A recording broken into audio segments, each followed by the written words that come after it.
Hello students, I am Swati Shah from Shraddha institute.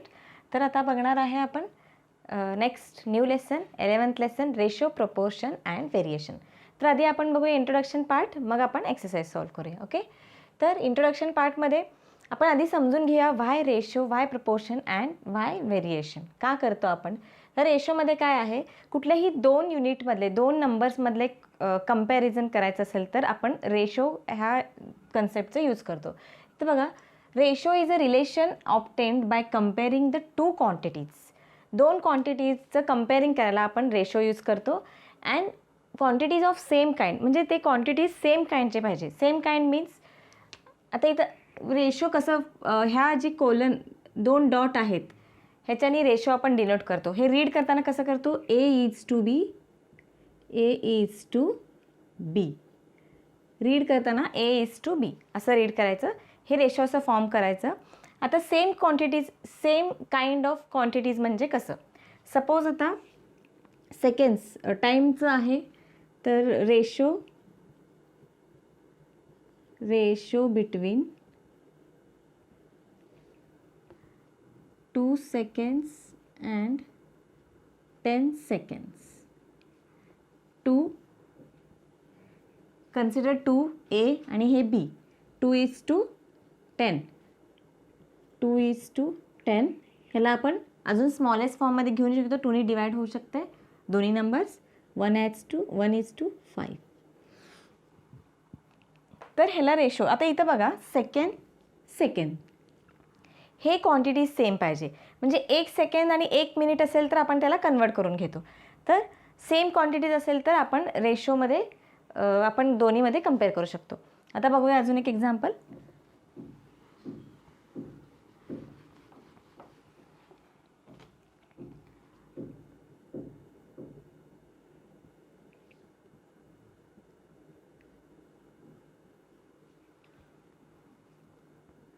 Between, आता काय म्हणलं होते मी, सपोज 5 seconds अँड 1 minute.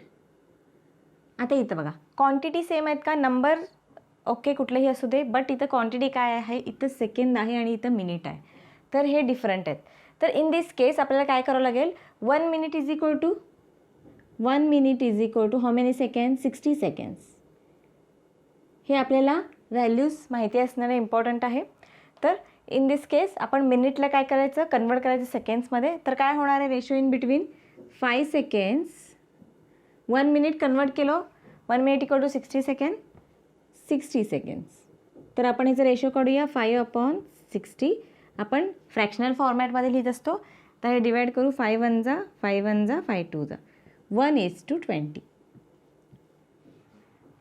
हे असं आपण रेशो कम्पेअर करतो. म्हणजे कुठल्याही दोन क्वांटिटीमध्ये रेशो कम्पेअर करायचं असेल, मग हे कुठे यूज होते, कुठेही ग्रॉसरी स्टोअर, कुठेही जनरल तुमच्या डेली यूजमध्ये पण यूज होते. तर तुम्ही दोन लोकांमध्ये कम्पेअर करत असेल, सपोज 1:2, तर रेशो आपण जनरल ग्रॉसरी शॉपमध्ये गेलो तर तिथेही आपण कम्पेअर करू शकतो. सपोज दोन क्वांटिटी घेतलो तर ह्याच्या कम्पॅरिझनमध्ये हे किती आहे, 1:2 आहे, 3:2 आहे. हे असे कम्पेअरिंग करायला आपण रेशोचं यूज करतो. हे पुढे जाऊन वर्ड प्रॉब्लेममध्ये आपण बघणार आहे कुठं कुठं हे अजून यूज होणार आहे. तर ह्या बघितलं आपण, रेशो करताना क्वांटिटी सेम पाहिजे. इफ kg 1 ग्राममध्ये असेल आणि 1 kgमध्ये, किलोग्राममध्ये असेल तर त्यालाही कन्वर्ट करायचं, दोन्ही ग्राममध्ये करायचं, अदरवाईज दोन्ही किलोग्राममध्ये. सेम मिलीलिटर, लिटर असंही असू शकते. हे जे क्वांटिटीज आहेत आपण बघत आलेलं आहोत. मीटर सेंटीमीटरमध्ये कंपॅरिझन होऊ शकतं आहे. म्हणजे 1 मीटरमध्ये असेल आणि 1 सेंटीमीटरमध्ये असेल तर तुम्ही त्याला परत कन्वर्ट करायचं. तर हे झालं रेशो. रेशोचं format A is to B. Reading करताना असं करायचं आहे. अँड दोन number, ratio is relation between the comparing two quantities but the same kind. ते सेम काइंडचं असायला पाहिजे. हे तुम्ही फक्त लक्षात ठेवायचं आहे. ओके, तर हे बघितलं रेशो. आता हे झालं रेशो फाइंड आउट करायचं. सपोज आता बिग नंबर्समध्ये इक्विव्हॅलंट रेशो बघू आता काय असतं. हे आपण कम्पेअर केलं, रेशो काढलो, इक्विव्हॅलंट रेशो.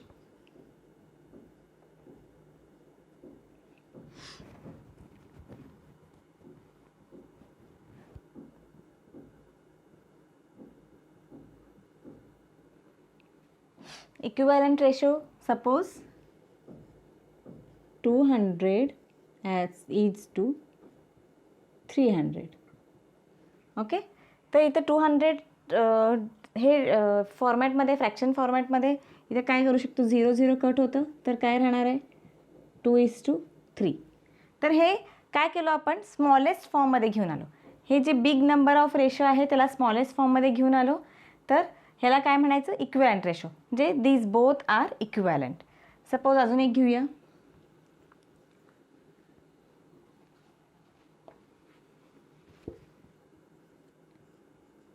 Okay, 18 and 24. आता हे सेम ह्याच्यात परत ह्याला स्मॉलेस्ट फॉर्ममध्ये घेऊन शकतो. 6च्या टेबलमध्ये दोन्ही नंबर आहेत, 6 3 जा 18, 6 4 जा 24. म्हणजे हे दोन्ही काय झाले, इक्विवॅलंट रेशो. तर आता काय बघितलं आपण, रेशो कुठल्या दोन सेम क्वांटिटीमध्ये कम्पेअर करू शकतो, अँड इक्विवॅलंट रेशोमध्ये काय करू शकतो, त्याला स्मॉलेस्ट फॉर्ममध्ये घेऊन आलो तर ते इक्वलच असतात. Means 200/300, 200 is to 300 is equal to 2:3. This is also same kind. Okay, तर आपण बघूया नेक्स्ट प्रपोर्शन.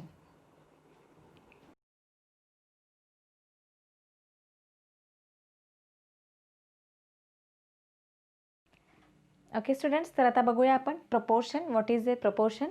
इथं बघा काय लिहिलं आहे, if ABCD are in a 4 non-zero numbers such that A is to B equal to C is to D, then the numbers ABCD are in the proportion format. आता हे प्रपोर्शन म्हणजे काय, हे दोन रेशो जे आहेत, हे दोन रेशो आहेत आपले A is to B and C is to D, हे दोन्ही इक्वल आहेत. मध्ये काय आहे, इक्वल साइन आहे.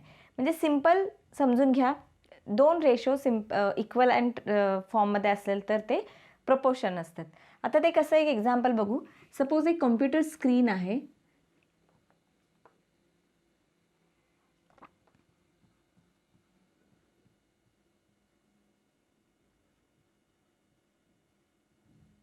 ओके, एक कॉम्प्युटर स्क्रीन आहे 40 सेंटीमीटर बाय 30 सेंटीमीटर. आता 40 सेंटीमीटर आपण काढलो तर खूप मोठं होतं आहे. हे एक कॉम्प्युटर नॉर्मल स्क्रीन आहे रिअलमध्ये.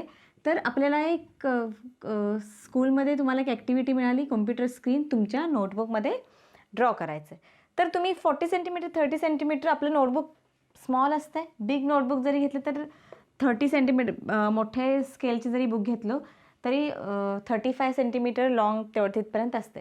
मग एवढं आपण कॉम्प्युटर मोठं स्क्रीन काढू शकतो का, नो. तर आता 40 is to 30, तर हे जर रेशो आपण काढलो 4:3, 10ने डिवाइड केल्यावर 4:3 आलं. 4:3च्या रेशोच्या फॉर्मॅटमध्ये आपण कॉम्प्युटर ड्रॉ करू शकतो.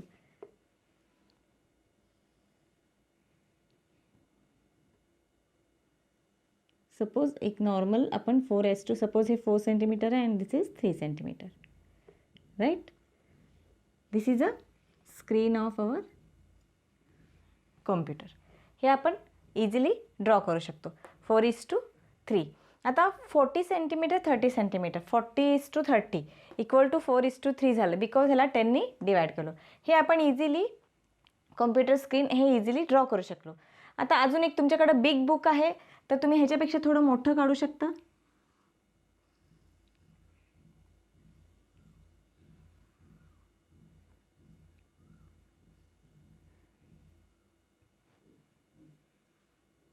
Eight centimetre, this is 6 centimetre.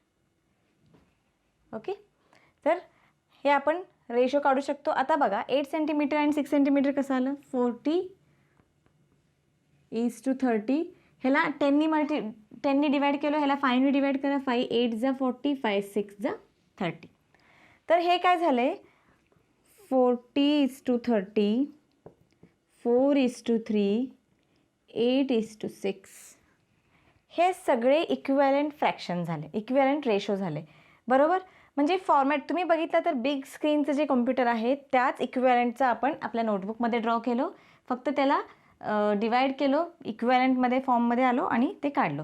मग हे तिन्ही काय झाले, इक्विवॅलंट रेशोज.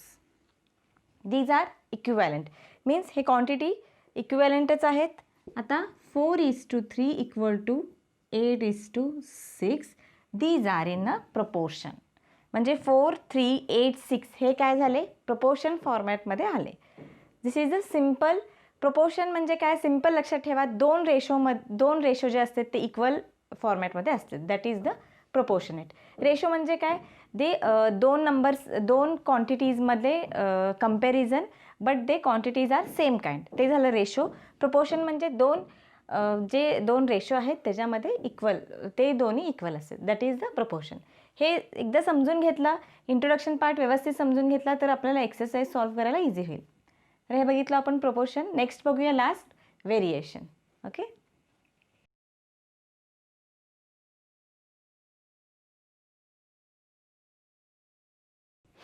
ओके स्टुडंट्स, तर आपण बघूया आता variation. What is the variation?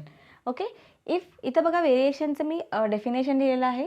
If one quantity change with the change in the related quantity. Okay, म्हणजे एक क्वांटिटी आणि दुसऱ्या क्वांटिटीमध्ये रिलेशन पाहिजे. म्हणजे कुठलंही, सपोज एक क्वांटिटी आहे ग्राम, सपोज 1 kg ॲपल आहे, तर दुसरं लिटरमध्ये असू शकत नाही. मीन्स रिलेटेड क्वांटिटी पाहिजे. दॅट इज द व्हेरिएशनमध्ये दोन्ही क्वांटिटीमध्ये रिलेशन पाहिजे.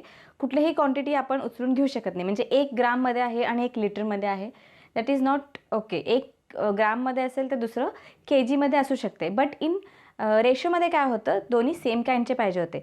बट इन व्हेरिएशनमध्ये दोन्ही सेम रिलेशनमध्ये पाहिजे. That is the variation.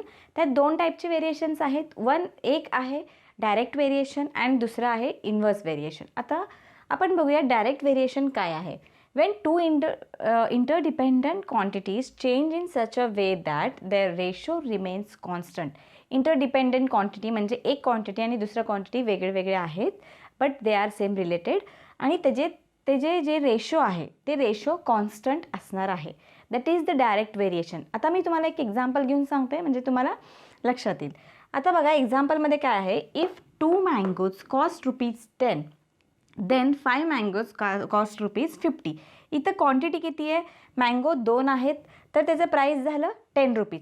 10 divided by 2 केलो म्हणजे एक मँगोची व्हॅल्यू काय झालं, ₹5, राईट. एक मँगोचं व्हॅल्यू ₹5 झालं. सपोज 5 मँगोज असतील तर 5 × 5 25. तर हे कसं असते, number of quantity, mangoes increase झाले तर कॉस्ट ऑफ रुपीजचं इन्क्रीज होते, राईट. क्वांटिटीज रेज झाले तर कॉस्ट ऑफ रुपीज पण रेज होणार. डाऊन झालं तर डाऊनच होणार, राईट. दोन्ही this is the direct variation. Means एक क्वांटिटी इन्क्रीज होते तर दुसरं क्वांटिटी पण इन्क्रीजच होणार आहे. That is the constant. आता हे जे साईन आहे, directly proportional to X is one quantity and Y is another quantity. X is directly proportional to y, that is x upon y is equal to k. K means a constant. Means जेव्हा एक quantity वाढते तर दुसरं पण वाढणारच आहे. एक वाढते आणि दुसरं कमी होते असं होणार नाही आहे. तर ह्या टाईपच्या क्वेश्चन्सला आपण म्हणतो, त्या रिलेशन्सला म्हणतो डायरेक्ट व्हेरिएशनमध्ये ह्या टाईपचे क्वेश्चन्स येतात. सपोज काही पण घेऊ शकता तुम्ही. सपोज 2 पेन, इफ 2 पेनचं कॉस्ट रुपीज आहे ₹20, तर 3 पेन असतील तर किती होणार, 3 × 10 30. मीन्स कॉस्ट वाढलं, नंबर ऑफ पेन वाढले तर नंबर ऑफ कॉस्ट प्राईस पण वाढत जाते. Same that is the direct variation. पण नेक्स्ट बघूया इन्व्हर्स व्हेरिएशन.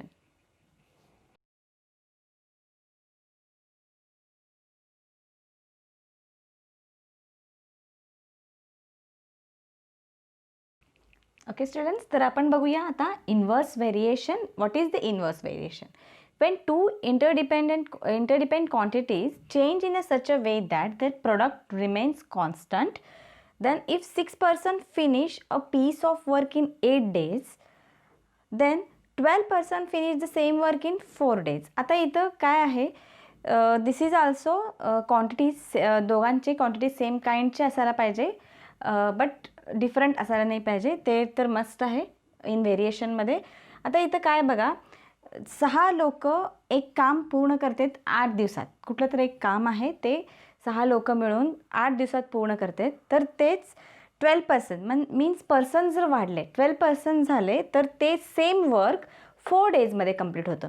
इथं काय होतं आहे, इथं क्वांटिटीज जेव्हा एक सेम हे क्वांटिटीज पर्सन्सचं हे वाढलं, म्हणजे सपोज पर्सन्स वाढले तर वर्क इन डेज कमी होते. म्हणजे इथं इन्व्हर्स होते. म्हणजे ते दोघांचे प्रोडक्ट कसं सेम कॉन्स्टंट असतं. X is inversely proportional to y, that is x into y equal to constant. Means 6 into 8 त्याचं प्रोडक्ट काय असते, नेहमी कॉन्स्टंट असते. 12 4 जा 48, 6 8 जा 48. इथं तुम्ही कंपेअर करून बघू शकता. Product remains constant. 6 8 जा इक्वल टू 12 4 जा, 6 8 जा 48, 12 4 जा 48. This is the inverse proportion. Simple आहे. एक कमी झालं तर एक जास्त होते. That is the inverse variation. सोपं एक लॉजिक, सिम्पल लॉजिक लक्षात ठेवा. डायरेक्ट व्हेरिएशनमध्ये एक क्वांटिटी वाढला तर दुसरं पण वाढणार आहे, अँड इन्व्हर्स व्हेरिएशनमध्ये एक क्वांटिटी वाढला तर दुसरं कमी होणार आहे. That is the inverse variation. एक सिम्पल लॉजिक आहे, लक्षात ठेवा. ह्याच्यात प्रोडक्ट कॉन्स्टंट असते, त्याच्यात काय असते, त्याचे रेशो कॉन्स्टंट असते. तर that is the direct variation and inverse variation. तर स्टुडंट्स, आता आपण बघितलो introduction part of ratio proportion and व्हेरिएशनचं. आता हे इंट्रोडक्शन पार्ट तुम्ही व्यवस्थित स्टडी केला तर तुम्हाला इझिली एक्सरसाइज सॉल्व्ह करता येते. म्हणून खूप इम्पॉर्टंट आहे इंट्रोडक्शन पार्ट. तुम्ही कॉन्सेप्ट समजून घ्या. काय आहे रेशो, काय आहे प्रपोर्शन अँड काय आहे व्हेरिएशन. एकदा तुम्ही कॉन्सेप्ट तुमच्या डोक्यात क्लिअर झालं तर कशाही टाईपचे ते ट्विस्ट करून क्वेश्चन्स जरी मी तुम्हाला विचारले तर तुम्ही इझिली त्याला करू शकता. म्हणून इम्पॉर्टंट खूप आहे, कॉन्सेप्ट समजून घ्या, कारण एक्झाम्पल्स तर तुम्ही इझिली सॉल्व्ह करूच शकता. तर नक्की हे व्हिडिओ आवडला असेल तुमच्या फ्रेंड्सला पण शेअर करा. स्कॉलरशिपचं क्लासेस घेतो आहे आपण. स्कॉलरशिप सोबत आपले वैदिक मॅथ्सचे पण क्लासेस आहेत, तेही तुम्ही बघू शकता. त्यात पण तुमचे वैदिक मॅथ्सचं तर तुम्ही स्टडी केला तर त्याचं कॅल्क्युलेशन स्पीड तुमचं तेही वाढणार आहे.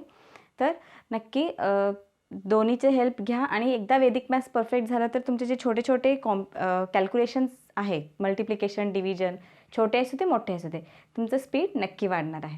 तर प्रॅक्टिस करत राहा. Keep practice. थँक्यू.